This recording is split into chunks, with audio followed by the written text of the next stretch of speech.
Bienvenue à cette édition de l'Essentiel qui vous présente les faits saillants de la semaine politique à Ottawa. En fait, l'heure était au bilan, alors que les travaux à la Chambre des communes ont ajourné mercredi et que les parlementaires ont repris la route de leur circonscription pour la pause du temps des fêtes. J'ai donc tracé le bilan de cette session avec notre panel de journalistes.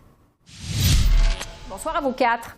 Bonsoir. Bonsoir. On va commencer par les relations, je dirais, tendues entre Justin Trudeau et François Legault, juste avant sa rencontre de vendredi avec le premier ministre Legault. Justin Trudeau a durci le ton envers le Québec. Joël Denis, je commence avec vous.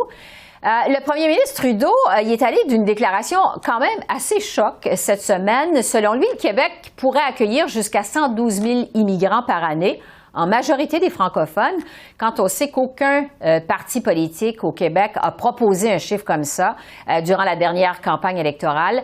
Qu'est-ce que ça laisse présager comme rencontre pour les deux hommes? Comment vous interprétez cette sortie de Justin Trudeau, vous?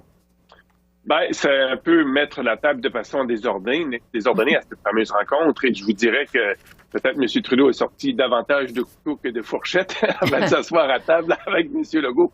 Et ça illustre toute la pression que veut exercer en quelque sorte le gouvernement Trudeau sur le Québec pour qu'il ouvre davantage ses portes à l'immigration. Il faut dire aussi que le milieu des affaires du Québec réclame aussi davantage de gens, davantage de gens pour justement combler les postes qui sont vacants, la fameuse pénurie de main-d'œuvre qui frappe l'économie du Québec. Donc, il y a des pressions de gauche à droite. Et M.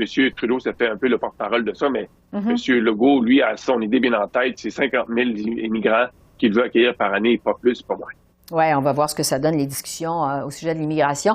Les transferts en santé, évidemment, sont au menu de cette rencontre. Yves, Justin Trudeau vraiment persiste et signe pas de hausse des transferts en santé, sans obligation de résultat de la part des provinces.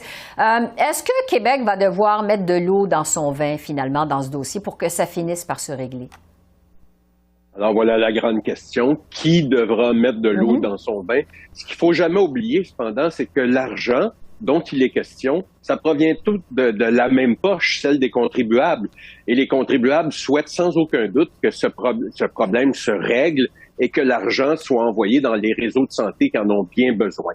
Alors, il faudrait que les deux coqs arrêtent de se disputer et s'entendent. Il faut jamais oublier que la santé, c'est de juridiction provinciale. Et selon moi, la seule condition acceptable, c'est qu'Ottawa exige que 100% des sommes soient dépensées en santé. Point final. Ils ne peuvent pas aller plus loin parce que ce serait une intrusion dans la juridiction des provinces. Oui. Émilie, selon ce que dit François Legault, la protection du français va aussi être centrale dans les discussions entre les deux hommes après les commentaires de François Legault sur C13 qui ne va pas assez loin.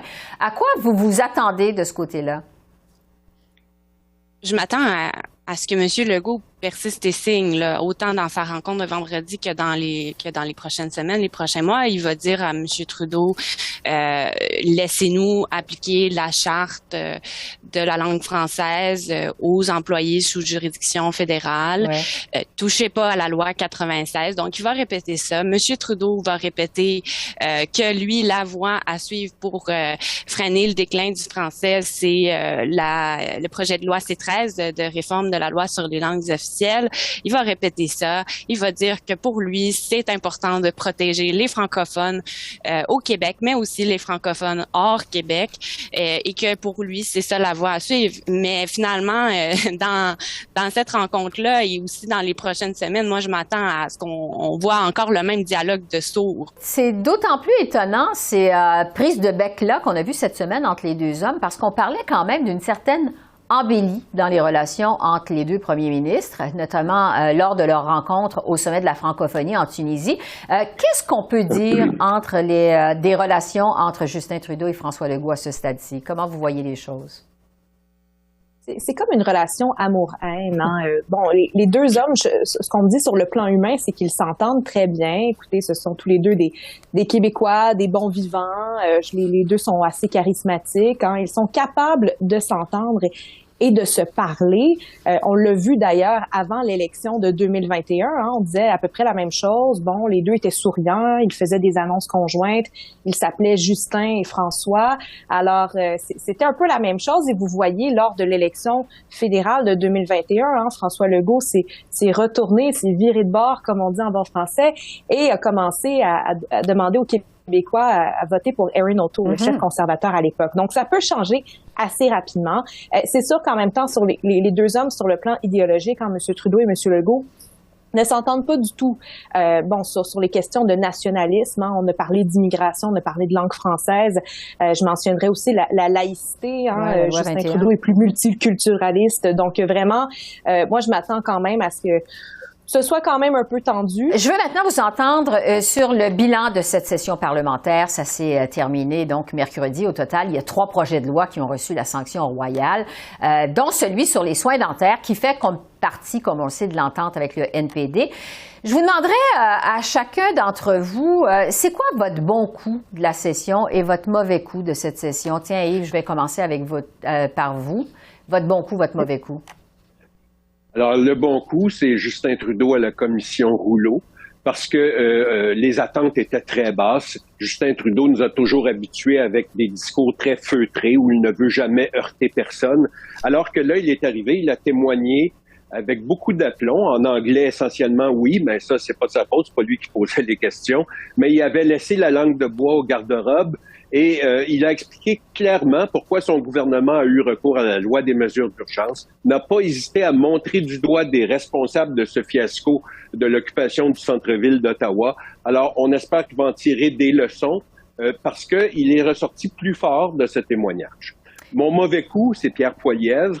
Pierre Poilievre et son entêtement à bouder les grands médias traditionnels. Alors, résultat, il ne progresse pas. Ne fait à peu près pas parler de lui. Il s'adresse uniquement à sa base par ses canaux. Alors, vous savez, Stephen Harper avait aussi grande tendance à bouder les médias, mais il avait attendu d'être au pouvoir avant de le faire, alors que M. Poilievre, lui, est dans l'antichambre du pouvoir et il boude déjà les médias, alors ça peut pas être payant pour lui. Oui, c'est ça, on verra s'il va ajuster sa stratégie médiatique. Catherine, de votre côté, bon coup, mauvais coup? Moi, je parlerais d'événements assez récents. Je pense que le bon coup, certainement pour les libéraux, c'est cette élection partielle dans le Grand Toronto, la circonscription de Mississauga-Lakeshore. Écoutez, c'est une bonne nouvelle pour les libéraux. Soit leur candidat était très connu, hein, c'est l'ancien ministre des Finances de l'Ontario, Charles Sousa. Mais quand même, ça démontre que, bon, même si c'est un gouvernement qui devient de plus en plus impopulaire, hein, et il descend, il est derrière les conservateurs dans les sondages. Il réussit quand même à garder, disons, une forteresse, hein, dans le Grand Toronto, une forteresse qui a quand même passé aux mains des conservateurs par le passé. Donc, vraiment, et Pierre Poilievre, on l'a pas vu du tout, ou à peu près pas dans la circonscription. Donc, une bonne nouvelle de ce côté-là, un bon coup. Je dirais que le mauvais coup, c'est cet amendement sur le projet de loi C-21 sur le contrôle des armes à feu. Ça fait complètement dérailler le projet de loi. Les libéraux espéraient, disons, régler ce dossier avant de partir pour les fêtes. Eh bien, c'est tout le contraire qui se produit actuellement. Et tout le monde est fâché contre les libéraux actuellement, incluant les communautés autochtones, mais aussi le NPD, les conservateurs et même Carey Price. Donc, c'est vraiment là, ils ont essayé d'en passer une petite vite et ça n'a pas très bien fonctionné. Il faut aller un peu plus vite. Émilie, votre bon coup et votre mauvais coup? Moi, je me suis concentrée sur un peu ce qui s'est passé dans l'enceinte du Parlement. Donc, avec tout le Hockey Canada, ça serait ça mon bon coup. Toute la réponse des différents partis à ces allégations d'agression sexuelle, de viol collectif, pour tenter d'en savoir plus sur ce qui s'est passé vraiment. Est-ce que des fonds fédéraux ont servi à régler cette affaire en douce du côté de Hockey Canada? Donc, on a vu la ministre Saint-Onge, évidemment, mais on a aussi vu le député bloqué Sébastien Lemire s'illustrer là-dedans. On a vu le néo-démocrate Peter Julian. On a vu le conservateur Richard Martel. Donc, je pense que c'est rafraîchissant pour plusieurs personnes dans la population là, de voir tous les partis politiques mettre de côté, disons, leurs désaccords et vraiment demander des réponses. Mon mauvais coup, je dirais, autant pour les conservateurs que les libéraux, dans le projet de loi C11. Le projet de loi C11, là, la fameuse réforme proposée de la loi sur la radiodiffusion pour inclure des plateformes de diffusion en ligne, là, comme par exemple YouTube. Mais là, c'est pas la première mouture de ce projet de loi-là, premièrement. Il y a eu d'autres moutures mortes au feuilleton. Et là, ce qu'on voit, c'est que les libéraux et les conservateurs s'accusent entre eux encore des mêmes choses. Qu'est-ce que vous allez retenir de cette session parlementaire? Ben, comme Yves Malo, les bons coups, je pense, c'est Justin Trudeau qui a témoigné avec aplomb devant la commission Rouleau. Mais depuis ce témoignage, M. Trudeau s'est métamorphosé, n'est plus le même homme, ce qui me laisse croire que peut-être qu'il va même briguer les suffrages à nouveau lors des prochaines élections. Et mon mauvais coup, c'était Pierre Poilievre, également comme Yves Malo, pour des raisons différentes. Je trouve qu'il s'est transformé en perroquet depuis qu'il est devenu chef du Parti conservateur en septembre, répète les mêmes choses constamment à la Chambre des communes. Et ça lasse véritablement les médias à Ottawa. On en parle très peu de M. Poilievre en raison de ça. Donc, je pense qu'il a perdu l'élan qu'il avait acquis lors de sa grande victoire le 10 septembre. C'est vrai qu'on ne l'a pas vu beaucoup, finalement, dans cette session parlementaire. Joël Denis, Catherine, Yves et Émilie, vraiment merci à vous quatre. J'en profite pour vous souhaiter de joyeuses fêtes à vous et à vos familles. On se reparle lors du retour des travaux au Parlement au mois de janvier. Merci beaucoup. Merci, au revoir. Merci, joyeuses fêtes. Joyeuses fêtes. Merci. Cette session parlementaire a aussi été marquée par plusieurs interventions du Canada sur la scène internationale. J'en ai discuté avec la ministre des Affaires étrangères, Mélanie Joly. Bonsoir Esther, comment allez-vous? Ça va très bien, merci. Merci d'être avec nous. Ça va plaisir. Ça a été une session vraiment chargée pour vous. Bon, il y a eu les dossiers de l'Ukraine, Haïti. Vous avez aussi dévoilé la stratégie Indo-Pacifique de votre gouvernement. Évidemment, c'était très attendu que cette stratégie. On va justement commencer par ça. Stratégie qui a été saluée par plusieurs, mais quand même, il y a eu des critiques, notamment que ça manquait de clarté, que ça manquait d'étapes précise pour sa mise en place, sa mise en œuvre. Qu'est-ce que vous répondez à ces critiques? Je pense que pour la première fois, le Canada se dote d'une politique étrangère qui vise à vraiment être un partenaire fiable en Indo-Pacifique, donc en Asie. C'est la première fois en 25 ans qu'il y a une politique étrangère même qui est publiée par le gouvernement du Canada. Et donc, on arrive avec une approche qui est très claire et aussi qui est soutenue par un investissement de 2,3 milliards de dollars. Maintenant, je comprends qu'il y a peu eu de critiques et en fait, ça crée somme toute l'unanimité, ce qui est une très bonne chose parce que le but, lorsque viennent les dossiers d'affaires étrangères, c'est qu'on ne politise pas trop la question, mais très certainement, j'entends le message à l'effet qu'on doit accélérer la mise en œuvre et très certainement, nous allons avoir un plan pour assurer la mise en œuvre de la stratégie Indo-Pacifique. Donc, il va venir sous peu. Évidemment, ce qu'on en retient aussi de cette stratégie, c'est que le Canada hausse le ton face à la Chine, alors qu'il n'y a pas si longtemps, le premier ministre Trudeau envisageait même négocier un accord de libre-échange avec la Chine. Alors, à partir de maintenant, comment vous voyez la relation du Canada avec la Chine? Mais au niveau de la Chine, on l'a mentionné, la Chine est une puissance mondiale perturbatrice. De plus en plus, elle a des intérêts qui sont moins alignés avec les nôtres.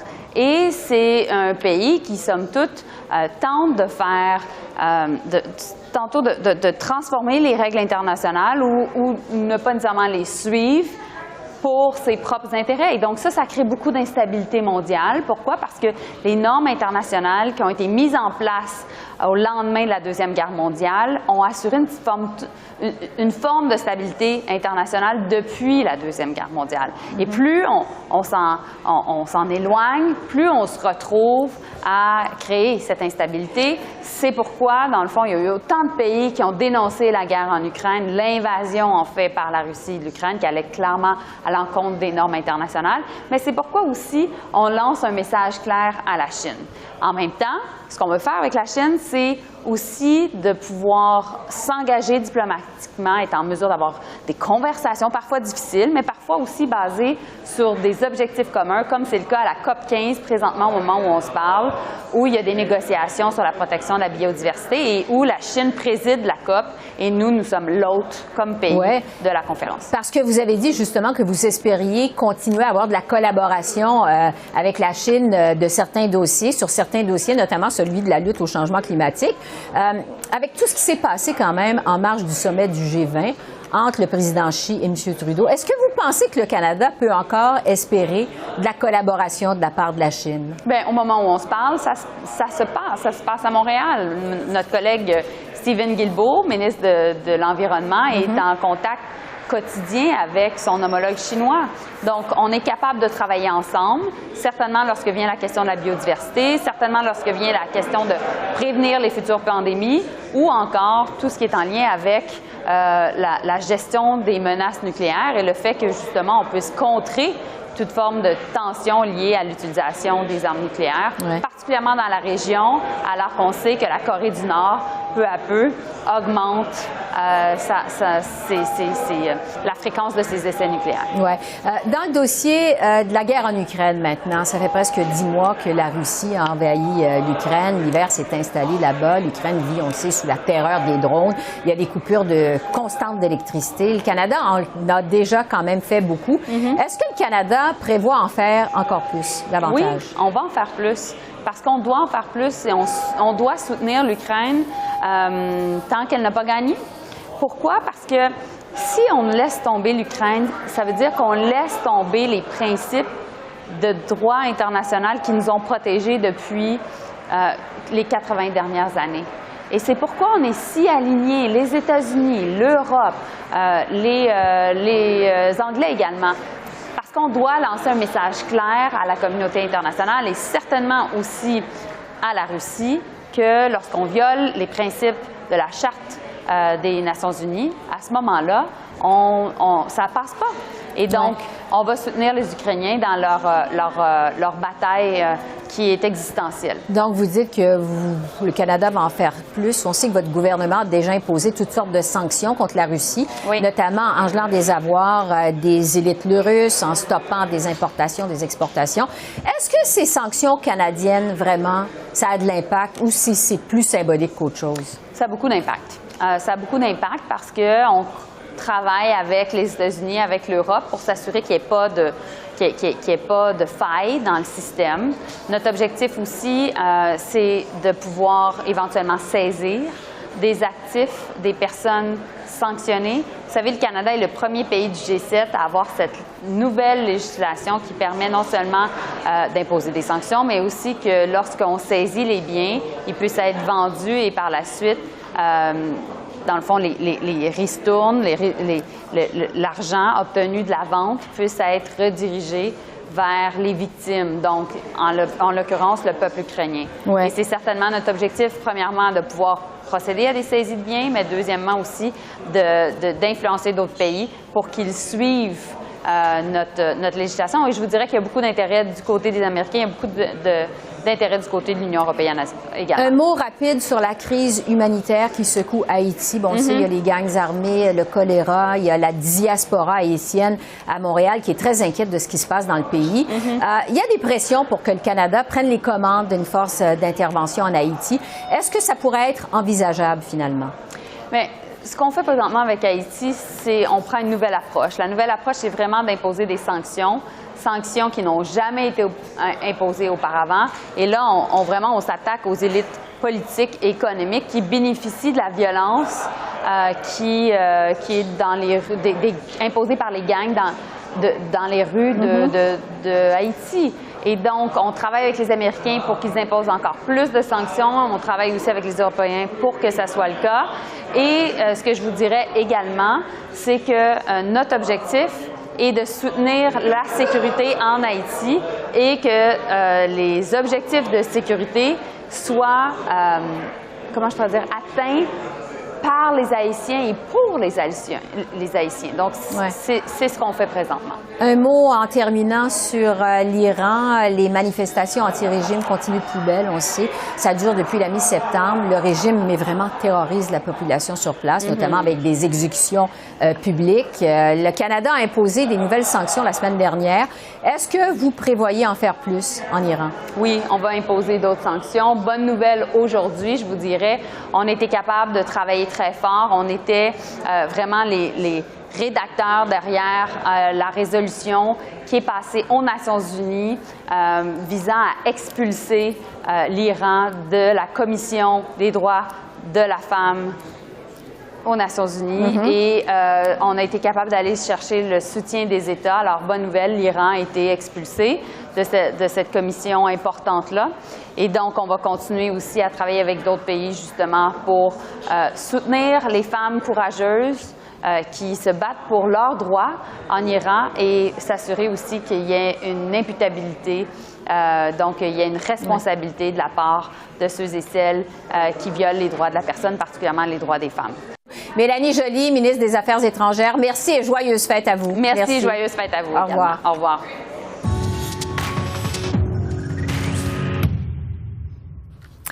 Et du côté du Bloc québécois, la question des transferts en santé a occupé une grande place cet automne. Selon le chef Yves-François Blanchet, la session a d'ailleurs été marquée par des affrontements Ottawa-Québec sur la santé, mais aussi sur le français, l'immigration et par l'ingérence d'Ottawa dans les compétences du Québec.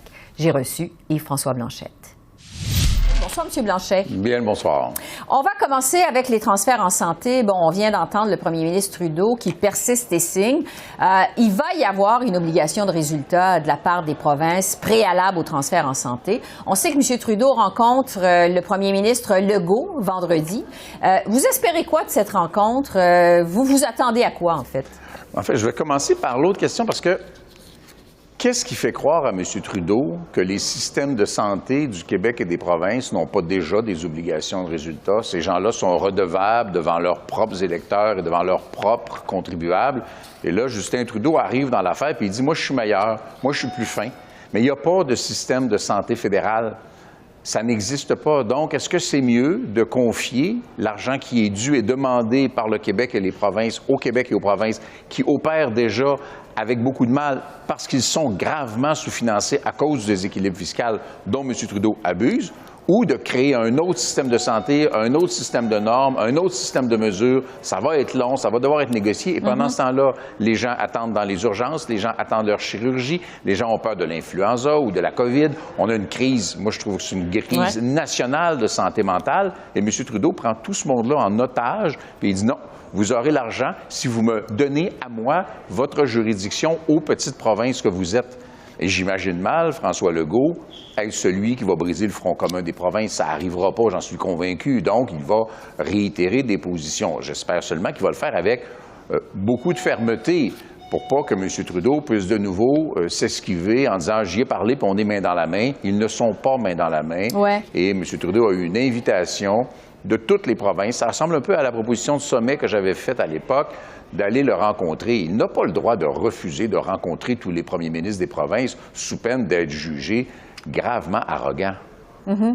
Parce que, si Ottawa ne cède pas, parce qu'on vient d'entendre M. Trudeau qui reste vraiment sur ses positions, semble déterminé à imposer des conditions aux provinces, s'il y a d'autres provinces qui finissent par conclure des ententes, je dirais, à la pièce avec le gouvernement fédéral, justement sur les transferts en santé ou sur des sommes en santé, est-ce que vous pensez que Québec, finalement, n'aura pas le choix de céder? Je ne crois pas que Québec doive céder. Je pense que Québec, en soi, a la force nécessaire pour faire face. Et, vous savez, dans le Front commun, c'est tout le monde. Mais lorsqu'on est le gouvernement fédéral, la stratégie, elle est simple. Imaginons que le transfert en santé représente un montant X par personne. Bien, faire tomber le Front commun en travaillant le Manitoba ou l'île du Prince-Édouard coûte beaucoup moins cher que de faire tomber le Front commun en s'attaquant à l'Ontario ou au Québec, qui sont beaucoup plus populeuses. Tant que les deux provinces-là sont d'accord et solides, le fédéral reste dans une position un peu précaire. Mais bien sûr, ce qui est très, très fort présentement, Et ça fait longtemps qu'il y a des gens qui pariaient que ça allait briser. Le Front commun des provinces se tient. Et le message du fait que ce n'est pas légitime, c'est à la limite triché de la part du fédéral que d'imposer des conditions dans un champ où il n'a pas la compétence en termes constitutionnels, puis il n'y a pas la compétence dans le sens qu'il ne connaît pas ça. Alors, on va suivre ce dossier-là. On va voir si ça va finir par débloquer finalement. Je veux vous entendre sur l'enjeu de l'immigration parce que vous avez réagi cette semaine à la déclaration de M. Trudeau qui a dit que le Québec pouvait recevoir jusqu'à 112 000 immigrants par année. La majorité des francophones, bon, évidemment, au Québec, on dit que c'est au Québec de décider de ces seuils. Quand on sait quand même que la province dépense pas tout l'argent qu'il lui envoie à Ottawa pour la francisation des immigrants, est-ce que vous pensez que le Québec maximise tous ses outils à sa disposition, tous ses pouvoirs en immigration? Ça, c'est une pirouette rhétorique d'Ottawa. Québec utilise l'argent qui est envoyé en francisation et en intégration. Ce n'est pas que la francisation, la somme qui est versée, d'une part. Outre ça, le piège, il est parfait.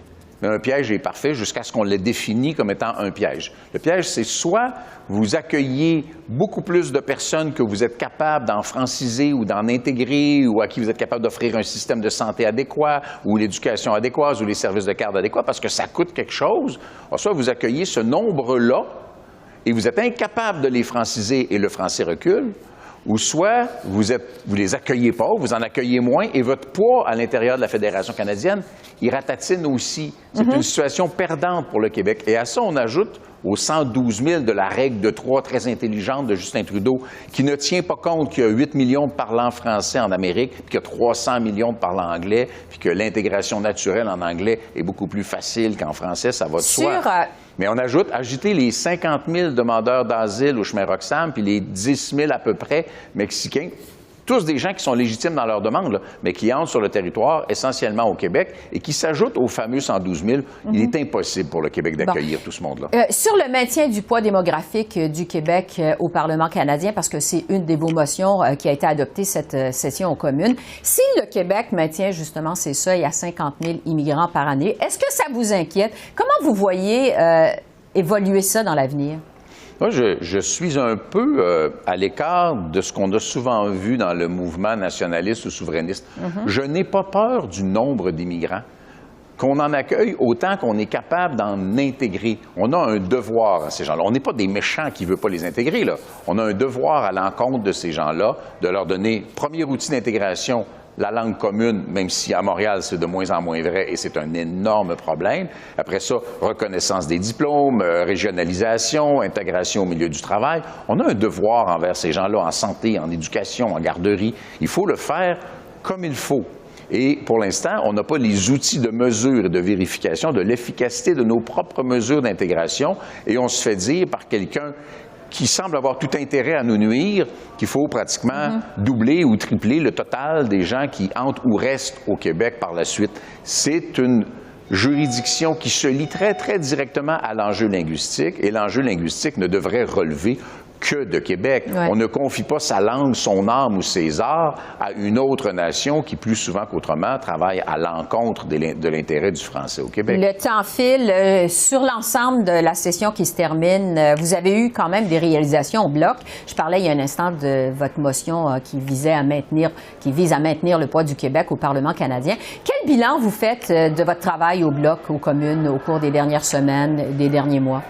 Malgré le fait que lorsqu'on arrive en Chambre, et à quelques exceptions près, dont la loi qui va protéger les fonds de pension des travailleurs retraités, qui a été redéposée par les conservateurs, mais qui est un travail de nombreuses années de Marilyn Gill, députée de Manicouagan, on a des votes qu'on a gagnés, mais l'alliance entre le NPD et les libéraux fait moins paraître le fait qu'en travaux de comité, lorsque la confiance envers le gouvernement n'est pas en jeu, le Bloc a fait changer énormément de projets de loi. C11, qui devrait être adopté au début de l'année prochaine, a été profondément transformé par le Bloc québécois à la satisfaction, dans la plupart des cas, du milieu des arts et de la culture. On a beaucoup de travail qui se fait. Je pense qu'on relève beaucoup le standard et que sans la contribution et le rôle du Bloc québécois, les intérêts du Québec, la différence du Québec, la démographie du Québec, la langue du Québec ne seraient que peu ou pas du tout prises en compte dans le Parlement fédéral. On est une espèce de rempart qui protège le Québec, en attendant, bien sûr, parce que c'est notre proposition que le Québec réfléchisse de nouveau à son avenir politique au sens le plus large du terme. Mais je pense qu'on joue un rôle assez crucial et je suis très, très fier du travail de notre équipe. Alors, on va continuer de vous suivre au bloc à la reprise des travaux en janvier. Yves-François Blanchette, merci. J'en profite pour vous souhaiter de joyeuses fêtes. Merci. Je vous en souhaite autant. Merci, au plaisir. Au revoir. Alors voilà, c'est là-dessus que se termine notre bilan de la session parlementaire à Ottawa. Esther Bégin qui vous remercie d'être à l'antenne de CEPAC, la chaîne d'affaires publiques par câble. Je vous souhaite vraiment de très joyeuses fêtes et je vous dis à bientôt. Au revoir.